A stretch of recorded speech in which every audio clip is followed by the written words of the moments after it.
I lost my period after weight restoration. No one warned me about that. When I was deep in anorexia, I still had a regular period. So weird, right? But once I was weight restored and officially discharged from treatment, my period was completely gone. Cue the panic. I was freaking out. Called my treatment team, texted my dietitian, Googled like a maniac, and still came up empty. No clear answers, just more confusion. And I remember thinking, wait, am I now going through early menopause too? My dietitian seemed a little concerned, but she told me give it 2 or 3 months before reaching out to a specialist. I tried to make an appointment anyway, but I ended up stuck on a waiting list. So those months, they felt like an eternity. I was constantly anxious, wondering what was happening with my body, questioning if I had done something wrong. Then, almost out of nowhere, about 3 months later, my period came back. Whew. And let me tell you, that was a massive relief. This is the kind of stuff I wish people were talking about, because the truth is our bodies respond to healing in mysterious ways, sometimes totally backwards. But that doesn't have to mean that something's wrong. It often means that something is working. So let's now shift to body comparison. Yes, it happens to literally everyone. It's as natural as breathing. But when you're in recovery from an eating disorder, it is like body comparison on steroids. Throughout my recovery journey, I found a few mindset shifts that, while not instant fixes, they kind of helped transform how I saw my body and how I related to myself. As I began gaining weight and actually going out into the world, I noticed something kind of amazing. There are so many different body types. And not just that, there are people of all shapes and all sizes who are out there living. They are thriving. They're taking up space unapologetically. I once heard someone say, and gosh, I wish I could remember who it was, wear what makes you nervous. It gives others permission to do the same. That line really stuck with me because it is so simple, but such a powerful reminder. If they can do it, then why can't I? Here's another game-changing tip I came across just recently. And honestly, I was shocked by how much it helped. Next time you're looking in the mirror and you're getting dressed, or you just step out of the shower, try to focus on this. Your shoulders first. I know this sounds like super random, but hear me out. When you focus on your shoulders, it frames your body. It shifts your entire perspective. It pulls the attention away from the areas we tend to overanalyze and, of course, obsess over. And the best part, you might actually catch yourself thinking, wait, I kind of look good. It's not about vanity. It's about seeing the bigger picture. I've got a full video on body image coming up soon, so please stay tuned for that. Here's another thing I really struggled with in recovery. Is it normal to eat my scheduled snack when I'm not even hungry? Should I? Shouldn't I? I mean, I already did. Is that okay? So when I asked my dietitian, and her response was, you need to be careful because you could end up going the other way. Excuse me? I know, I've ranted on this before, but it is worth saying again. Louder for the people in the back.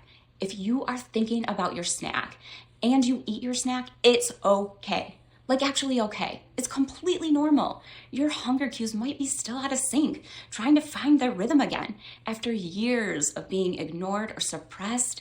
So yes, it is absolutely okay to have a snack, even if you're not 100% sure you're hungry. And here's another one. If you're feeling full, but you still want that last bite because it really tastes good, or you just don't want it to go to waste, yes, do it. I never thought I would say this, but it is okay. It might just mean you might not get as hungry as quickly next time, and that is fine. These are all normal food behaviors.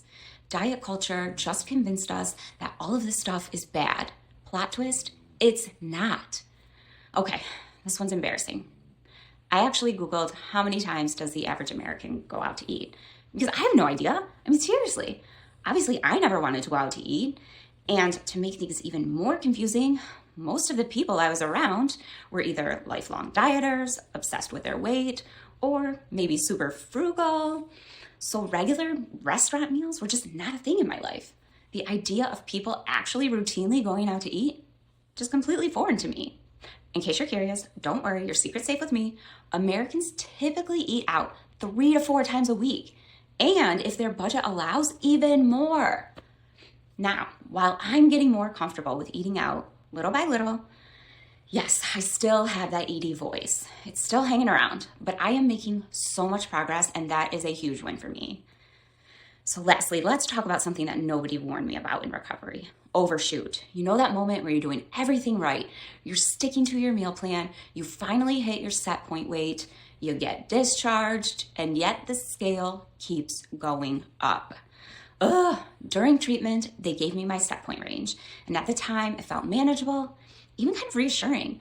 But after discharge, when I blew past it, I spiraled. I panicked, I backslid. Please do not make the same mistake I did. I knew that set point estimates could be off by, 10-ish pounds or so, but I was completely fixated on that number. So when the scale kept creeping up, sticking to my meal plan got harder. I felt defeated, confused. I couldn't make sense of what was happening. I felt like I was falling apart. But here's the truth. Nothing was wrong. My body was just doing exactly what it needed to do to fully heal. I wish I could say I'm all the way on the other side of it now, but I'm still in that messy quasi-recovery space. So this chapter's holding out on the grand finale. Classic. But what I can tell you is this. The overshoot wasn't the real problem. My reaction to it was. I fell deep into a depression, had to claw my way out, and that's why I'm sharing this. Because if this is happening to you, I want you to know that you are not alone in this. And if it doesn't feel like it right now, we will make it out to the other side. One step, one messy and courageous day at a time. If any of this hit home for you, leave a comment below. I would genuinely love to hear your story. Recovery is hard, but we don't have to do it alone. We can and will heal better together. And hey, if this video resonated with you, go ahead and like or subscribe, or maybe share it with someone who might need a little reminder that they are not alone either. I am so proud of you for showing up today. Being here means that you are thinking about healing, and that is unbelievably brave. Thank you for being here.